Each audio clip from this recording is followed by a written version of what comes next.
Ça fait 5 ans que j'entends ce débat, 5 ans que j'essaie de l'éviter. Bon, une fois j'y ai répondu mais en léger, mais récemment Genesio, d'ailleurs big up à lui, il y a une interview sur Iconic qui arrive très bientôt, allez nous suivre sur les réseaux sociaux, a dit ceci sur le podcast de Méga de Parole Véritable. Big up à eux aussi. Avec tous les artistes actuels, on fait un feat tous, on fait un projet tête à Amérique. Avec les caries. Ouais, on les tabasse. Moi, je te dis, on les tabasse. Les gars, On les tabasse. Et je te dis, on les tabasse. On est bien plus musical qu'eux. On a plus de culture qu'eux. Eux, ils ont été les dans la cinquième. On est la majorité. Ils ont été les dans la cinquième. Ça veut dire qu'on connaît la culture marocaine. On connaît la culture du comment. On s'informe même sur la culture. On a un peuple plus culte, plus furieux que les intellectuels.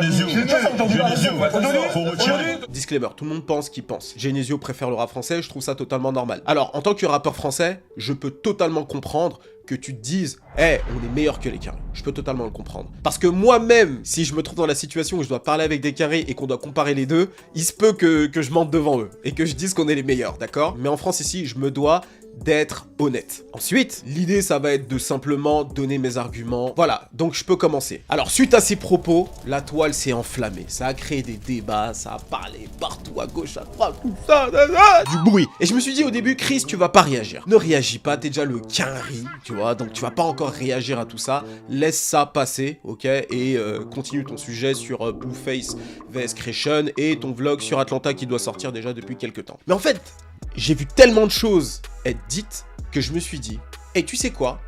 Tu vas faire une vidéo sur le sujet où tu vas répondre à tout, tu vas donner ton point de vue qui est que le rap US est encore au-dessus du rap français, d'accord? Ouais, je vous spoil, je vous le dis direct, et je vous donne les arguments pourquoi. Alors, clairement, ça va pas être du French bashing, d'accord? Parce que c'est aussi pour ça que je voulais pas faire la vidéo, parce que je voulais pas être le quinri qui fait du French bashing, mais je me suis dit que c'est important que j'en parle et que je donne mes arguments pour que les gens comprennent réellement pourquoi le rap US est encore devant le rap français, d'accord? Donc on va creuser la chose, pose-toi, écoute ce que j'ai à dire, je vais t'expliquer avec des arguments pourquoi, selon moi, le rap US est encore devant le rap français, sachant que je connais les deux scènes. J'ai vu les deux scènes évoluer depuis 25...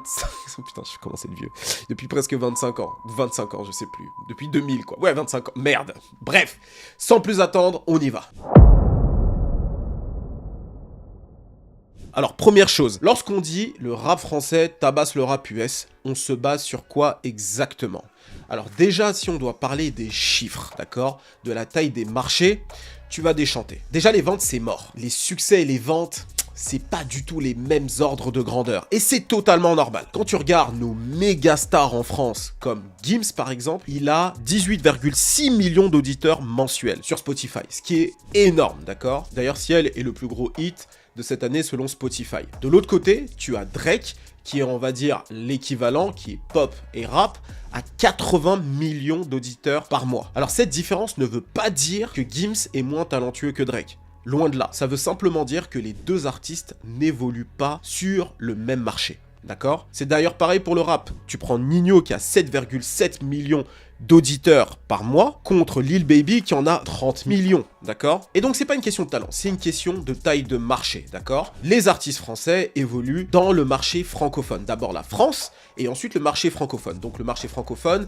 c'est tous les pays où ça parle français et que potentiellement ils peuvent toucher. Si on additionne la population totale de tous les pays francophones du monde, elle est de environ 542 millions d'habitants. De l'autre côté, les Américains, comme tu t'en doutes, il y a le marché américain. Ils sont déjà facilement presque 400 millions. Mais si tu additionnes tous les pays anglophones, d'accord, on est environ à 3,1 voire 3,3 milliards d'habitants. Donc il y a une domination linguistique qui est flagrante. Ça veut dire qu'un artiste US qui cartonne, il peut faire une tournée partout dans le monde, c'est-à-dire aller en Australie, aller en Angleterre, aller dans tous les pays d'Europe où ça parle anglais, Hollande, Allemagne et autres, hein. Bon, la France, on arrive bien après les gars, on va en reparler tout à l'heure parce qu'on parle pas anglais. Il y a les pays d'Afrique anglophone, donc le marché est énorme pour un artiste américain. Donc de ce point de vue-là, on peut pas se comparer en termes de hit. Donc de notre côté, quand on se voit dominer sur notre marché, d'accord, et quand on voit notre rayonnance, certes c'est incroyable, pour moi on est la deuxième scène mondiale, d'accord, on tabasse tout le monde, à part les créateurs de cet art, donc quand on se voit rayonner, même à l'international, parce qu'on est très influent, c'est une chose, Mais il faut dire qu'on ne bat pas encore les créateurs de cet art, d'accord? Les Américains, on est encore très loin derrière niveau marché. On va dominer en Europe, ça c'est mon avis, d'accord? Parce que clairement, on domine en Europe, on est ultra influent devant les Anglais, mais on est loin d'atteindre le niveau de succès des Américains, simplement parce que la taille de nos marchés ne sont pas les mêmes. Ça veut dire que nous, en interne, quand on a l'impression qu'on domine de ouf, c'est bien, c'est parce qu'on se regarde, ok? Les artistes rap sont dans les charts, etc. Il n'y a rien à dire là-dessus. Par contre, la domination, encore une fois, n'est pas du tout au niveau des chiffres. Ça, je pense qu'on peut être d'accord. Au moins, ça, c'est bouclé, c'est clair. Donc, lorsque des Français disent que le rap français tabasse le rap US, c'est purement artistique, d'accord? Donc là, on va parler de l'artistique. Et pour justement comprendre le goût et les couleurs des étrangers, c'est important de se mettre de leur point de vue. Et pour se mettre de leur point de vue, j'ai NordVPN. Merci à eux de sponsoriser cette vidéo. NordVPN, aujourd'hui, est essentiel pour naviguer en toute sérénité. Parmi ses fonctionnalités, tu peux masquer ton IP et chiffrer toutes tes données pour garder ta navigation 100% privée. C'est super important, par exemple, d'utiliser NordVPN lorsque tu te connectes à une Wi-Fi publique, parce que c'est dans ce cadre-là que potentiellement tu peux te faire voler tes données, notamment tes données bancaires. Sachant que je voyage assez souvent, j'ai souvent peur de ça, donc c'est là où NordVPN peut être le meilleur allié. Mais comme je te l'ai dit, c'est important de connaître le point de vue de l'autre, notamment du Quinri dans ce cas précis. Et NordVPN te permet de changer ton emplacement virtuel. Tu veux regarder France TV à l'étranger, accéder au catalogue US de Disney+, ou carrément enlever les publicités de YouTube en te connectant à l'étranger. En un clic, c'est fait. Et ce qui est bien avec NordVPN, c'est que tu peux connecter jusqu'à 10 appareils en même temps. Ton ordi, ton téléphone, ta tablette et même ta télé. Et leur option protection anti-menace bloque les publicités intrusives, les sites dangereux et les fichiers malveillants. Et cela même quand le VPN n'est pas activé. Comme d'hab, j'ai une offre que tu peux pas rater. L'offre ce mois-ci, c'est 4 mois offerts sur ton abonnement de 2 ans, soit l'équivalent de 3 € par mois. C'est satisfait ou remboursé les 30 premiers jours. Scanne le QR code pour accéder à l'offre, où tu l'as aussi dans la description et sur le premier commentaire épinglé. Et moi, je reprends la vidéo. Alors souvent, très souvent, il y a l'argument de l'écriture. Alors l'un des arguments que j'entends très souvent, mais alors là depuis des années, c'est que dans la langue française, il y a beaucoup plus de mots, c'est beaucoup plus riche, et que de ce fait, les rappeurs ont plus d'espace pour pouvoir écrire des textes de dingue, d'accord? Alors, je vais te dire une chose, et là je vais le dire parce que j'ai entendu cette connerie depuis des années. C'est probablement l'un des arguments les plus claqués que j'ai entendus. Alors, tu vas faire une chose. Tu vas aller sur Google ou sur ChatGPT et tu vas taper combien y a-t-il de mots dans la langue française. D'accord? Normalement, si tu tapes ça sur ChatGPT ou sur Google et que tu fais tes recherches, tu vas te rendre compte qu'on a grosso modo 60 000 à 100 000 mots. D'accord? Ce qui est pas mal, hein? C'est une langue très riche, le français. Bon, maintenant, tu vas faire la même chose. Tu vas taper combien y a-t-il de mots dans la langue anglaise. Et là, normalement, dans tes résultats, que ce soit ChatGPT ou que ce soit Google, tu verras environ 600 000 à 1 million de mots. Alors pause, disons quand même que la plupart des sources disent qu'il y a 171 000 mots en usage, ce qui est quand même plus que le français. Les gars, qui est-ce qui vous a dit qu'il y a plus de mots dans la langue française que dans la langue anglaise? Encore une fois, c'est une question de nombre de pays. Enfin voilà, je suis pas linguiste, d'accord? Mais ce que je sais, c'est que ça me paraît totalement normal qu'il y ait beaucoup plus de mots dans la langue anglaise que dans la langue française. Il y a plus de pays, c'est beaucoup plus parlé dans le monde, donc forcément, il y a plus de mots, d'accord? Donc ça, je le dis ici, j'espère que j'entendrai plus cet argument-là. Et maintenant, pour ce qui est des mots connus et utilisés par le français ou l'américain, on est à ex-aequo. En anglais, l'américain connaît entre 40 et 50 000 mots et il l'utilise entre 3 et 5 000. Pour ce qui est du français, il connaît entre 20 et 35 000 mots et on utilise 3 à 5 000. Donc l'argument du vocabulaire ne marche pas. Alors c'est normal, je pense qu'il y a une forme de propagande qui est faite pour nous convaincre qu'on a plus de mots, qu'on sait mieux s'exprimer que les Américains, mais c'est pas le cas, d'accord? Et à ça, si tu ajoutes tout l'argot qui est créé aux États-Unis, d'accord? Je vais te donner un exemple. Kodak Black, un artiste de Floride, d'accord? Pompano Beach. Et NBA Youngboy, un artiste de la Louisiane, plus précisément de Bâton Rouge, d'accord? Ces deux artistes sont dans deux États différents, mais deux États qui en réalité sont voisins. Lorsque ces personnes-là parlent ensemble, eh ben, elles vont pas totalement se comprendre. Tout simplement parce qu'ils ont un État avec une culture, un jargon qui se développe dans l'État même, voire dans la ville même. Donc ils ont un délire à eux, d'accord? Donc en plus d'avoir la richesse de la langue anglaise, ils ont en plus de ça tout l'argot, d'accord? qu'ils vont créer. Par exemple, Kodak Black va dire JIT pour dire mec, tu vois. Et ce mot, par exemple, tu vas pas l'entendre en Louisiane, en tout cas à ma connaissance. Ceux qui connaissent vraiment, dites-moi. Mais en tout cas, ce qui est clair, c'est que quand j'écoute des sons de Kodak Black et quand j'écoute des sons de NBA Youngboy, l'argot est pas du tout le même. D'accord? C'est deux manières de parler assez différentes. Parce que la diaspora, parce qu'on oublie, mais là-bas, ils ont une diaspora aussi. J'ai souvent entendu cet argument de la diaspora en France, mais là-bas aussi, ils ont une diaspora. Spécifiquement en Floride, la communauté haïtienne est très présente. La communauté latino également. Donc, ça va créer des choses. D'accord? Et en Louisiane, c'est pareil. Ils ont une forme de créole, ils ont le français, mais à l'ancienne, un créole français assez particulier, bref.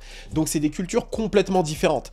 Sachant qu'ils ont 52 États, avec des délires complètement différents, un mec de la West Coast et un gars de la East Coast ont des manières de parler totalement différentes. Et d'ailleurs, petite information pour ceux qui ne savent pas, dans chaque État, il y a des artistes qui sont connus dans cet état, et en général, ils ont tendance à croire que leur état est meilleur que l'autre, d'accord? Tu parles à des New-Yorkais ou à des mecs de Géorgie, donc Atlanta, ils ont leurs artistes et ils pensent que c'est les meilleurs, d'accord? Donc ça, c'est pour que vous sachiez. Et c'est pour vous dire que la richesse de la langue, c'est pas un argument. Alors, je vais entendre probablement des gens me dire, oui, mais Kodak Black et NBA Youngboy, c'est pas ceux qui ont un langage le plus riche, alors...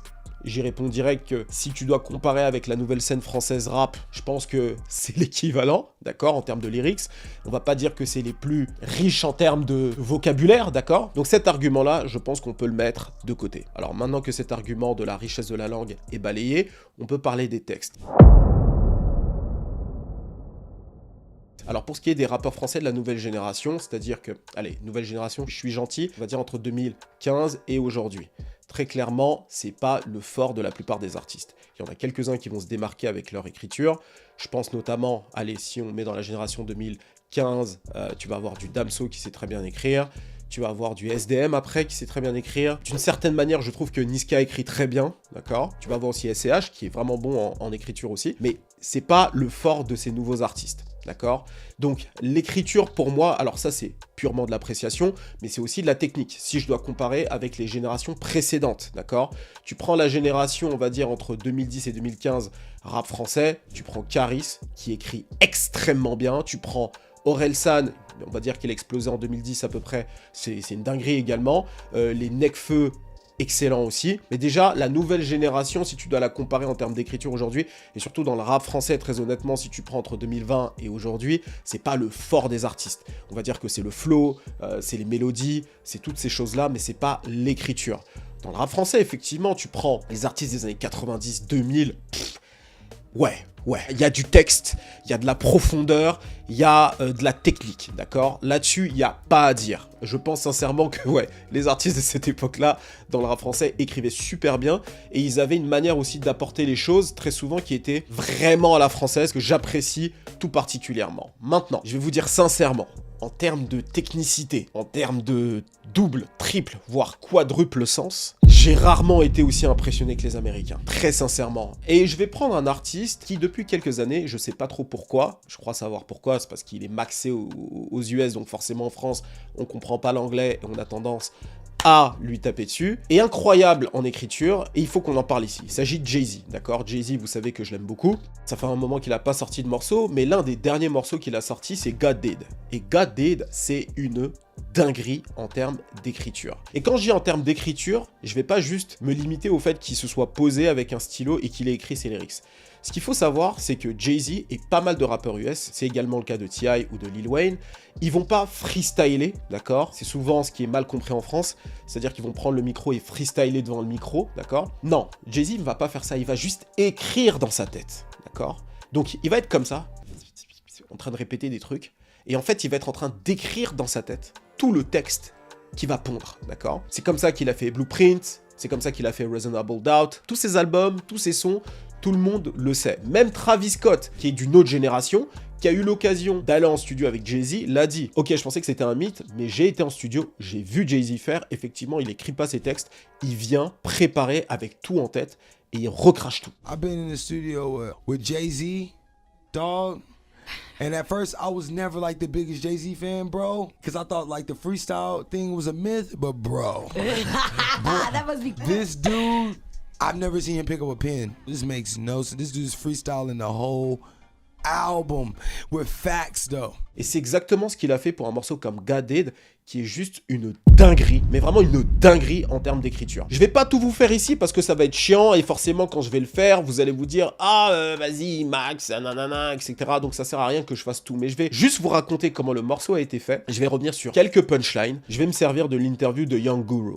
Juste pour que vous compreniez à quel point les Quinry, en particulier les Quinry des années 90, prennent au sérieux l'écriture, d'accord? Donc Jay-Z, quand il débarque en studio pour faire le morceau God Did, il a déjà tout en tête. C'est-à-dire qu'il a l'instru, il est en train de faire le texte, et il débarque et il fait le morceau en one take. Quand on dit one take, les gars, ça veut dire que le gars arrive, prend le micro et rappe tout le texte en une seule fois sans avoir besoin d'une deuxième prise, d'accord?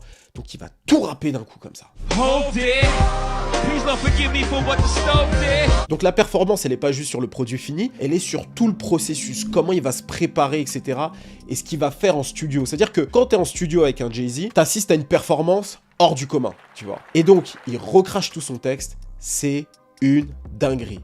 Et quand tu écoutes le morceau, d'accord, je vous invite les vrais passionnés de rap à aller écouter en dehors du fait que je suis en train de donner vraiment ses fleurs à Jay. C'est qu'en fait, Jay-Z, pour ceux qui ne savent pas, il vient de Marcy Project, donc c'est un quartier très dur de Brooklyn, où il a été dealer, d'accord? Il a été dealer, il avait un crew de dealers, et parmi les gars qui sont autour de lui, qui ont dealé avec lui, sont encore aujourd'hui avec lui quand il est au top. Et dans le morceau, il raconte en fait l'histoire de ce dealer qui a réussi à s'élever pour devenir ce businessman milliardaire que l'on connaît aujourd'hui. Et la manière dont il va faire ses punchlines pendant tout le texte, ça va être au minimum, chaque line, hein, au minimum un double sens, voire un triple sens, voire même des quadruples sens, où il va à chaque fois faire le parallèle entre l'industrie de la musique et l'industrie de la dope. Et à chaque fois, il va mélanger des trucs, c'est incroyable. Pour rendre le truc moins chiant et en même temps vous mettre des preuves, etc., je vais me servir de l'interview de Young Guru, ok? Alors, Young Guru, c'est l'ingénieur du son de Jay-Z, d'accord? Donc, il a enregistré tous les grands classiques de Jay. Et en général, lorsque le rappeur a besoin de faire un son, il va contacter Guru parce que Guru a l'habitude de bosser avec lui. People think I'm still not amazed when he walk in and do these verses. And this one was different because normally we'll sit down and he'll have, you know, we do a song, it's 3 verses or 2 verses, whatever, and he'll have a verse and then we figure out what's next. No, he walked in and this was completely, he's spitting the verse. One take? He's literally one take. I didn't know he had almost 4 minutes and however many bars or whatever ready. Et Guru, justement, a décrypté le morceau. Par exemple, il y a un moment où il va dire I left the dope game with my record clean. Et ça veut dire ceci. I'm coming in with my record clean, number one. So first of all, I didn't get arrested. I made it through those traps. 2, my clean record, with the first time you heard me on the radio, it's a clean version of the record. Ain't no. So that is what entered me into the game. That's that's what allowed me to clean all of this up. Right. Il y a aussi cette autre phase où il dit I cleaned up La Madrina with the same soap. Then it's clean up La Madrina with the same soap. You understand what I'm saying? When you saying, I'm going to go there. He went that deep. So it's just like, I cleaned up the Godmother at the same time. You see what I'm saying? Mm-hmm. But it's also a reference to a documentary that's out right now. Right. You know what I'm saying? So that's talking about the Savage Skulls, which was a gang in New York. Et une dernière pour la route. Out the mud, they gotta face you now. You can't make up this shit. He's talking about Emery. On one level, it's like, okay, we got it out the mud, like out the dirt. And you know Emery's backstory of him going to jail, him taking the charges, him taking the time, right? But when you get a facial, what are you doing? You cleaning. You cleaning your face. You understand? You're taking away all the bumps, all the bruises, all the scars, the little blemishes. You get a facial. What do they use to do the facial? The mud. But out the mud, they got a facial now. They can't make up the shit. So it's the makeup on the face, but also with the facial, right? With the mud, it's basically saying you can't make up, you can't come to me with a face done, being fake. The makeup is not really your real face. It's not just for women. Men come with makeup on too. So they gotta face you now. Je pourrais vous faire ça pour v'là les morceaux de Jay-Z, Lil Wayne, Nas. Nas a fait le morceau Rewind. Il raconte une histoire à l'envers. C'était une dinguerie. Sauf qu'on comprenait pas l'anglais. Kerry James l'a fait également avec le morceau X et Y. Et ça nous a rendu ouf. X attache sa ceinture et le salut. Alors là, je vous vois venir. Tu parles des artistes à l'ancienne. On n'a jamais dit que le rap US old school est meilleur que le rap français old school ou je ne sais quoi. On dit que la nouvelle génération du rap français tabasse la nouvelle génération du rap US. Là aussi, on parle de quelle nouvelle génération? Ceux qui sont encore chauds, ceux qui sont à leur prime. Et dans ce cas précis, je suis obligé de parler de Kendrick ou de Drake. Les gars, je sais qu'en France, on connaît pas beaucoup Drake et je suis OVO Chris, etc. Mais très sincèrement, en dehors du fait que je sois OVO Chris, Drake aux US est connu comme étant un rappeur qui sait réellement écrire, d'accord? Alors oui, ses détracteurs vont toujours parler des reference tracks. Très bien, il y a les reference tracks, mais lui-même fait des reference tracks pour d'autres rappeurs, il écrit pour d'autres artistes, d'accord? Ça, c'est quelque chose qui est connu, c'est de notoriété publique. Oh, Drake is a bad motherfucker. Drake is a bad motherfucker, you know that motherfucker, bad motherfucker, man. Because he from Canada, you know, niggas be trying to make it seem like, you know, nigga don't spit. That nigga go hard, he go crazy, niggas can't deny it. Niggas fuck with his shit, bitches fuck with his shit. Then I sat next to him at this BMI thing. Then I realized the nigga was the coldest nigga in the game when I heard the Alicia Keys song that he wrote. I'm like, nigga, you wrote that for Alicia Keys? That's my shit. I be knocking that motherfucker and he wrote that? I'm like, well, I gotta work with you, kinfolk. Et aussi autre chose, si le clash Kendrick Lamar vs Drake a fait autant parler, c'est parce qu'on sait que ces deux artistes au top de leur art qui s'affrontent, d'accord? Donc c'est la raison simple pour laquelle tout le monde au fond, même les détracteurs de Drake, reconnaissent qu'il sait écrire et qu'on veut voir du sang, et on en a vu. Si vous avez regardé mes vidéos sur le clash entre Drake et Kendrick Lamar l'année dernière, vous avez vu la manière dont les deux rappeurs ont rimé à un très haut niveau. Ça n'existe pas en France en termes de clash. Ce clash-là, en termes d'écriture, ça a été une dinguerie. Vous savez que je max Drake. Je le fais un peu moins avec Kendrick Lamar, mais Kendrick Lamar, ça reste l'un de mes top artistes et Kendrick Lamar. Les gars, Kendrick Lamar, c'est une dinguerie. À quel point il a du talent en termes d'écriture, en termes de richesse, de vocabulaire. Le gars a gagné un Pulitzer. Pulitzer, c'est pas un Grammy Awards, ok? C'est remis à très peu d'artistes. C'est le seul rappeur de l'histoire qui a eu un Pulitzer, d'accord? Donc ça veut dire que la richesse et l'apport artistique qu'il met dans sa musique, dans ce qu'il propose, c'est hors du commun. D'accord? Ensuite, il y a un rappeur que vous avez tendance à ignorer parce que les instrus c'est un peu boring et que vous comprenez pas l'anglais. On va y revenir sur le fait que vous compreniez pas l'anglais. J. Cole. J. Cole est extrêmement talentueux. Si c'est un rappeur qui a une aussi grosse popularité et qu'il est dans le Big 3, c'est parce qu'il est extrêmement talentueux. Je le suis depuis 2010, peut-être même 2009, je sais plus. C'est un artiste qui est hors du commun en termes d'écriture. C'est le genre de gars qui s'entraîne sur les nouvelles prods pour ne pas être dépassé. Il y a un créateur de contenu sur les réseaux qui est très fort, Arthur, et il tient un compte qui s'appelle Marshall Method, où il décrypte les punchlines des rappeurs US. Allez le suivre, franchement, il est trop fort. D'ailleurs, si je faisais pas des LSD comme je le fais actuellement, je ferais probablement ce qu'il fait. D'ailleurs, gros big up à lui. Il a décrypté récemment le couplet de J. Cole en featuring sur le morceau de Benny the Butcher, un autre découpeur du futur. Voici sa vidéo. Ça me permet de ne pas parler et de garder un rythme assez correct dans la vidéo. Quand je vous dis qu'il y a des rappeurs qui ont un niveau Einstein, c'est pas une expression, hein. On écoute ensemble et on décrypte ensuite. Some see the glass is empty, I see a glass full of ether. Some see the glass is empty, il y a des personnes qui voient le verre complètement vide. I see a glass full of ether. Je vois un verre rempli d'éther. L'éther qui est une matière particulière parce que elle peut endormir les gens et on ne la voit pas. Elle n'affecte pas le mouvement de la lumière et les ondes gravitationnelles de je sais pas quoi, du coup c'est invisible. Je le vois rempli d'éther, ça veut dire qu'il lit entre les lignes et c'est très important pour la suite. Collecting his bread and mass like he a Catholic preacher. Collecting his bread, ça veut dire il fait son pain, il fait son argent. Bread en américain ça peut dire le pain et l'argent. Like he a Catholic preacher, comme si c'était un prêtre catholique. Alors là il y a une double référence, celle à l'hostie dans les messes catholiques puisqu'on distribue le pain, il le collecte et il le distribue. Référence aussi au fait que les prêtres amassent de l'argent avec la dîme pendant les messes catholiques. Ok, c'est incroyable, mais restez là. Si on fait le parallèle entre sa parole et celle des autres rappeurs, il nous dit qu'en gros les autres cherchent à endormir les auditeurs, comme l'éther. Si on met de l'éther sur un chiffon et qu'on le met devant le nez ou la bouche de quelqu'un, c'est comme dans les films, la personne, elle s'endort. Et il y a aussi un sous-entendu concernant les faux prêtres, entre guillemets, qui endorment leurs fidèles pour leur soutirer de l'argent. Ok. Déjà, ok. Just to count a nigga cash, you might need a calculus teacher. Just to count a N-word cash, donc juste pour compter l'argent que je génère, you might need a calculus teacher. T'aurais besoin d'un professeur de calcul. Et c'est là où on bascule dans le paranormal, écoutez bien.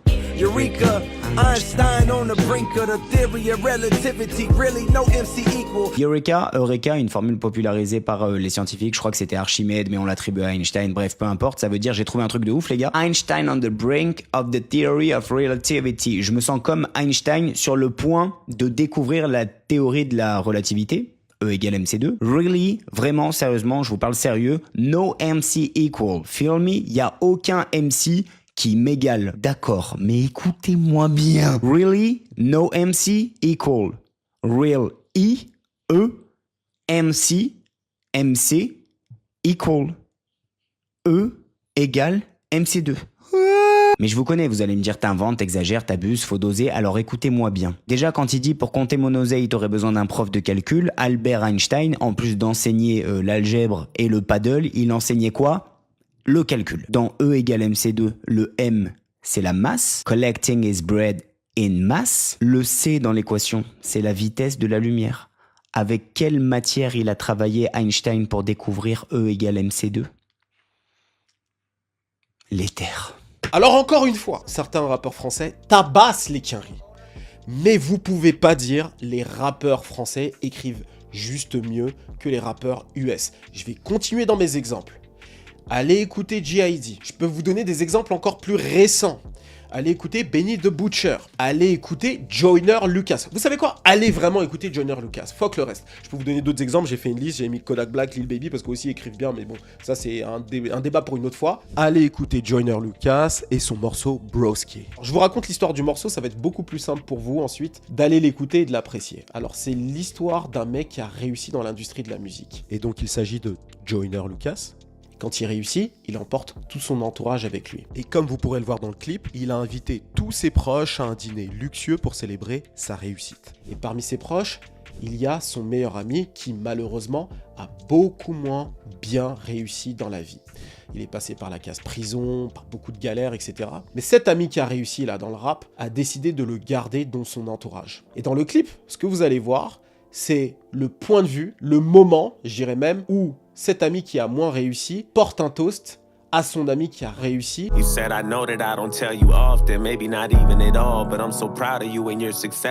Et vous allez voir dans l'écriture du morceau comment ce gars-là le remercie de l'avoir soutenu. Et à un moment donné dans le morceau, vous allez voir qu'il lui demande de l'argent. Et Joyner Lucas va refuser de lui donner cet argent. C'est quand même une somme à 6 chiffres. Et vous allez voir comment petit à petit, cet ami va se retourner contre Joyner Lucas, malgré le fait qu'il ait aidé plusieurs fois quand il était en galère. Et ça, c'est super intéressant à écouter parce que là, pour le coup, vous avez un clip, un visuel fort et une histoire. Donc, allez écouter le morceau. En termes d'écriture, vous allez voir à quel point les quinries savent écrire.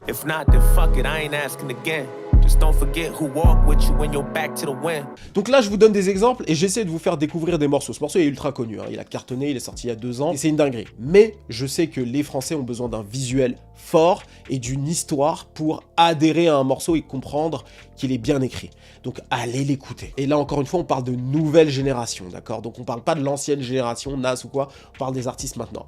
Et aux US, des artistes qui savent écrire, c'est juste la base. Il y en a plein. Dans tous les états, dans toutes les scènes, les rappeurs savent écrire. C'est juste que vous avez tendance à confondre la scène mainstream et la scène globale, underground, comme on dit très souvent, je commence à en avoir marre de ce mot, mais parce que ça veut tout et rien dire. Mais vous avez tendance à confondre avec la scène underground, c'est-à-dire toutes les autres scènes possibles et imaginables. Mais dire que globalement le rap US est à terre parce que la scène mainstream a beaucoup moins de force, et ça je l'ai dit dans une vidéo précédente, ça veut pas dire que le rap en tant que tel, la qualité artistique des artistes a baissé.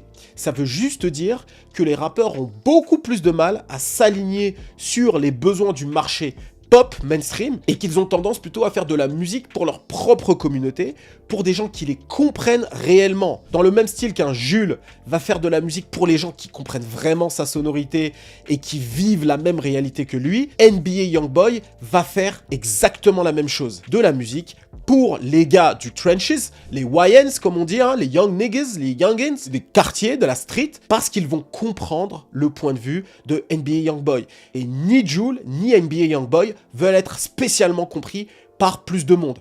Il se trouve que parfois, ils réussissent à avoir des hits et plus de monde sont intéressés par ce qu'ils font, mais c'est pas des artistes qui veulent avoir une domination pop, d'accord? Ça arrive entre guillemets naturellement.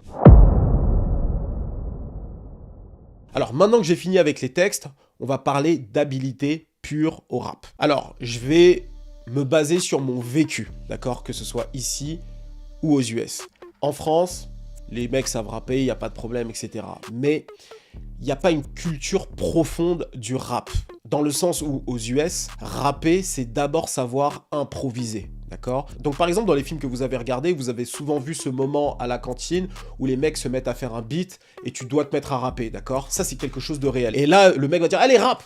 Et donc en fait, tu dois commencer à rapper « Je m'appelle un tel, nanana. »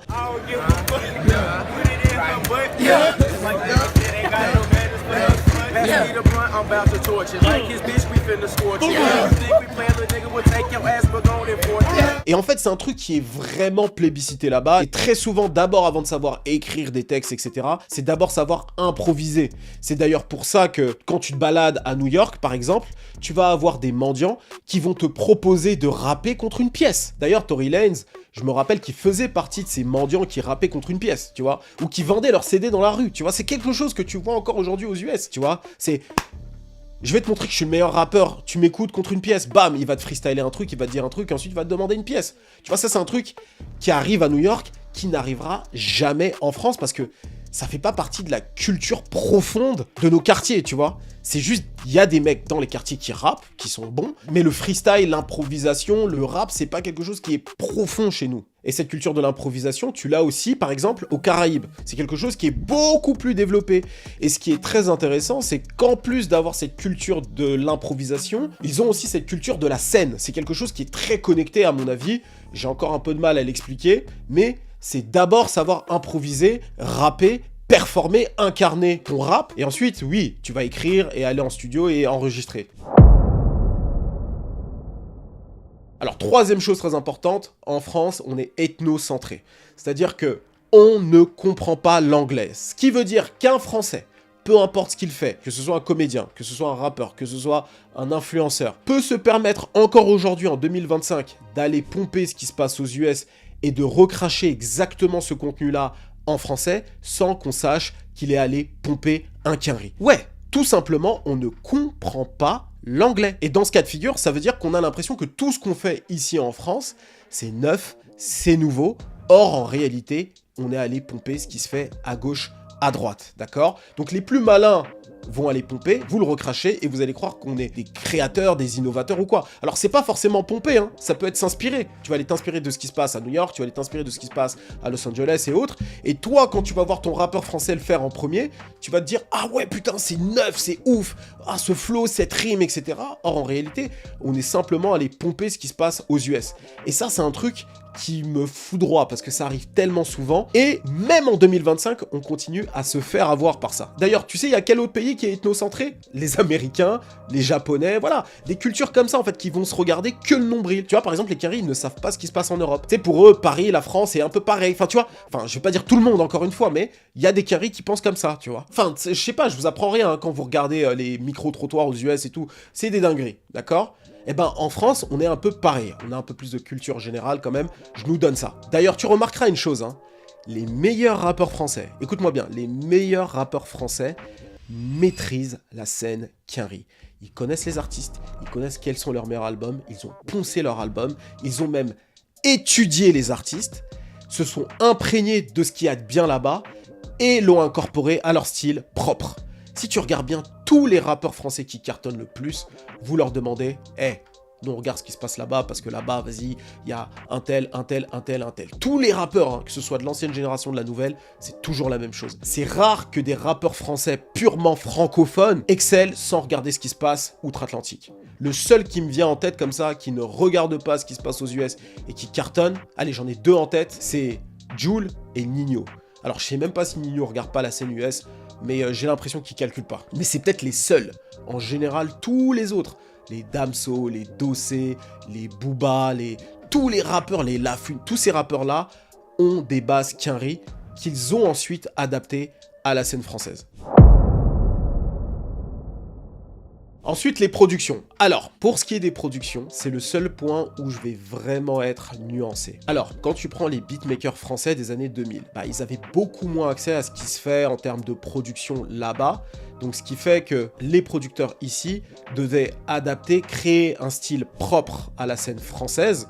Et parfois, ça pouvait plaire, parfois, ça pouvait moyennement plaire ou pas du tout plaire, d'accord? Et on va dire que les beatmakers de ces années-là, des années 2000, étaient vus comme, entre guillemets, moins bons que les Quinry. Encore que, moi, à titre personnel, alors, je suis biaisé parce que c'est la scène avec laquelle j'ai grandi, hein, j'étais adolescent dans les années 2000, donc forcément, il y a des prods, il y a des manières de faire en France que j'aimais beaucoup et qui me manquent un peu. Peut-être que c'est de la nostalgie, j'en sais rien. Mais en tout cas, là où on peut être d'accord, c'est que les Quinry leadaient le marché. Bon, ils leadent encore le marché aujourd'hui, mais ils leadaient encore plus à l'époque. Et en fait, en France, on était en train d'essayer de catch-up avec tout ce qu'ils faisaient là-bas. Et en termes de prod, tu pouvais très clairement l'entendre, d'accord? Mais avec l'arrivée d'Internet, on peut se dire qu'aujourd'hui, toutes les nouveautés qui se font là-bas, en France, on arrive très vite à catch-up avec ça. Ce qui fait que nos beatmakers, en termes de technicité, en termes de qualité de prod, en termes de créativité, on va dire, ils ont rien à envier aux beatmakers américains. Tu vois, pour rester sur God Did, Tariq Azouz, c'est lui qui l'a produit, d'accord? Je veux dire, il est meilleur que 99% des beatmakers. Il y a Banks Beat que j'aime beaucoup, Richie Beat, Shaz aussi. Enfin bref, il y en a beaucoup en France qui sont vraiment excellents, d'accord? Et clairement, ils n'ont pas à rougir de leur homologue américain. Par contre, là où les Quinry ont quand même l'avantage sur un point, c'est que les Quinry, c'est eux qui ont créé le rap, donc c'est eux qui innovent dans cette culture, d'accord? Quand il va y avoir de la drill, quand il va y avoir de la Jersey, quand il va y avoir de la Chicago drill, ça va commencer au départ aux US. À Chicago, à Détroit, etc., etc. Et lorsque les choses vont se créer là-bas, très rapidement, oui, en France, on va pouvoir catch-up, proposer quelque chose de cool, faire des twists intéressants, mais en se basant sur ce que le créateur même de ce style a fait. D'accord? Donc, on est aussi bon qu'eux, techniquement parlant, d'accord? Par contre, en termes d'innovation, c'est toujours eux qui vont leader le marché. C'est pour ça qu'ils vont toujours te dire, d'ailleurs, les meilleurs beatmakers français, c'est ça, c'est « Ah, c'est quoi la nouvelle tendance? Je regarde un peu ce qui se fait. Ah, il se fait ça là-bas. Ah, on fait de la drill maintenant. Ok, je vais regarder ce qu'on fait et je vais le proposer à notre sauce en y ajoutant de l'afro, etc. » Bref, tu vois, c'est vraiment ça qu'on est capable de faire en France. Mais en général, on va toujours regarder ce qui se passe là-bas. Alors, j'ai parlé de l'afro. Dernier point sur l'afro.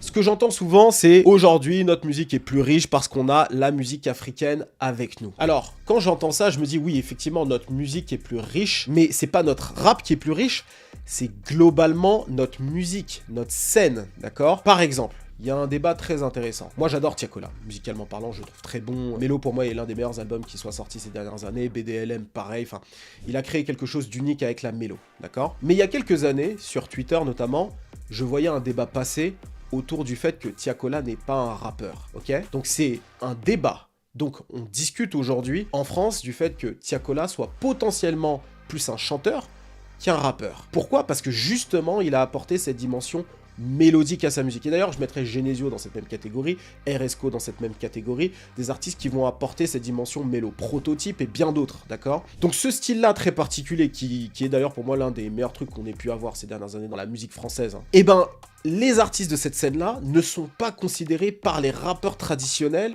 comme étant des rappeurs, ce qui est totalement légitime en soi. Donc du coup, oui, la scène musicale est plus riche grâce à l'afro, par contre, est-ce qu'on peut dire que ces nouveaux artistes-là sont réellement des rappeurs? Ça, c'est un débat quand même qui est intéressant à avoir, tu vois. Et moi, j'ai bien l'impression que s'il y a ce débat-là, c'est que potentiellement, ce ne sont pas des rappeurs. Par contre, aux US, lorsqu'ils innovent dans le rap, ils vont puiser dans le rap en lui-même pour créer des choses nouvelles. Tu vois, par exemple, un Young Chop, lorsqu'il crée la Chicago Drill, il est pas allé piocher dans ses origines jamaïcaines, tu vois. Pourtant, il y a des Jamaïcains qui sont là, hein, d'accord. D'ailleurs, ils ont aussi une diaspora, ça c'est quelque chose qu'on a souvent tendance à oublier. Et donc, il va plutôt piocher dans le rap pour essayer de créer quelque chose de nouveau à partir du rap. Et ensuite, il va ajouter des samples. Mais aux US, lorsque tu as le rap, tu vas innover avec le rap, ou tu peux ajouter d'autres influences, mais le rap doit rester le rap lorsque tu innoves en fait, d'accord? Même un Dr. Dre qui va faire de la G-Funk, il va aller chercher de la funk, mais à la fin, Snoop Dogg doit rapper dessus. C'est vraiment différent en fait. Vraiment ce que je suis en train de dire ici les gars, c'est pas qu'en France on est faible ou quoi,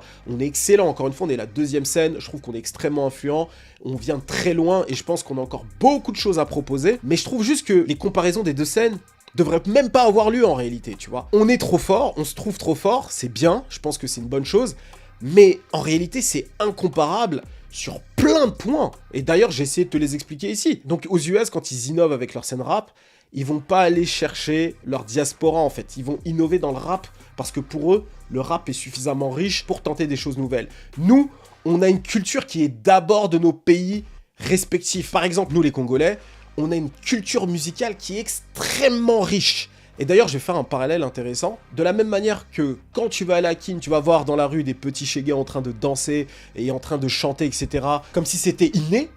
Et ben aux US, tu vas avoir des mecs rapper de cette même manière, tu vois. Je sais pas si vous voyez ce que je veux dire. Au Congo, on sent qu'il y a une vraie culture musicale qui est là. Et aux US, autour du rap, il y a cette vraie culture rap qui est là, qui est imprégnée. Et les Français qui vont au State s'en rendent compte. Et ensuite, cinquième point. Alors, ce cinquième point, c'est plus quelque chose que je déplore. Enfin, c'est un grand mot, je déplore, je m'en fous en vrai, tu vois. Mais en France, on n'a pas une vraie culture rap, en fait. On n'a pas une vraie culture hip-hop.